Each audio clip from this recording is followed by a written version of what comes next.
Endless lang. Endless lang.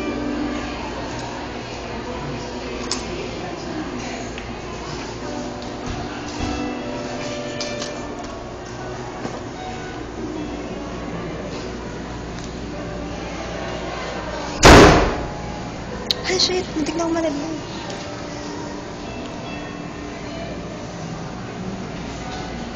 Mr. Griffith philosophy na hindi ng pera. The curfew was wrong. Even so, let's not feel so body for just sleeping. The night itself is bright enough to get blue. And the streets are looking like this.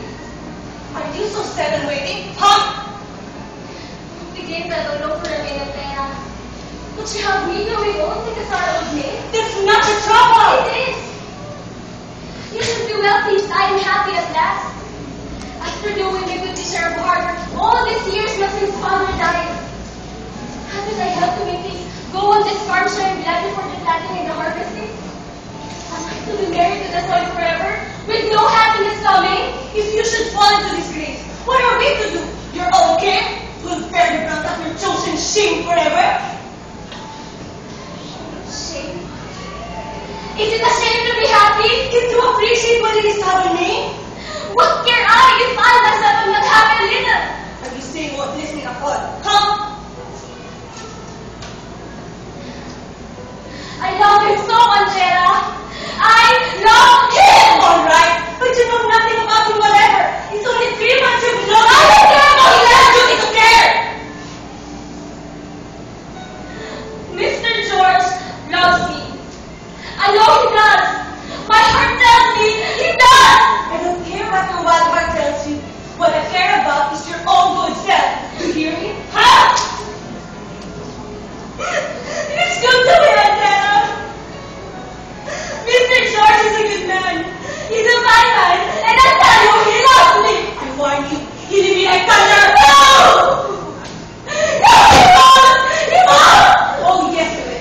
I know enough to eat and tired and work the right merchantmen from the city. I've seen it happen.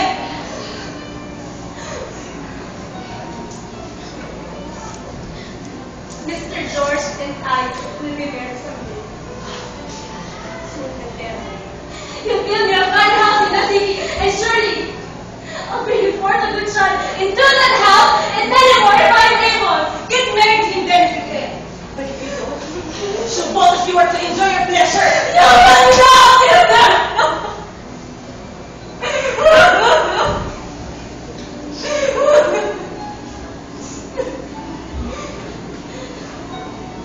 Oh, let's not quarrel. Come, we had better go and open the gate quickly for he'll be here in a minute. Come.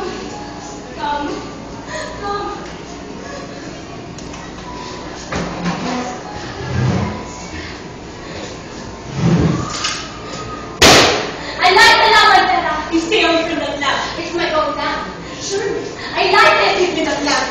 Let go of the lamp, Angela. Mister, let go. Don't break it. I don't care. Who's this devil of the lamp that's giving you such foolish notions about love? Give me the lamp. It's my lamp. There are other devil of a love you. The lamp. The love of the devil. The love.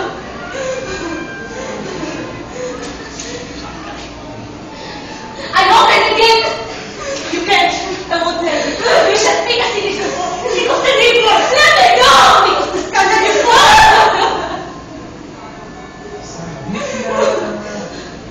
Open the gate, Sabina, you there? Yes, Mr. George. I've been waiting. It's coming down the pattern through the garden. It's coming now. Do you mean? Huh? Mr. George, himself is coming out!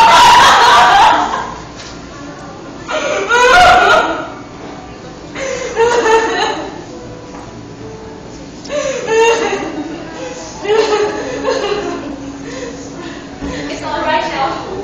You can have the front gate for yourself.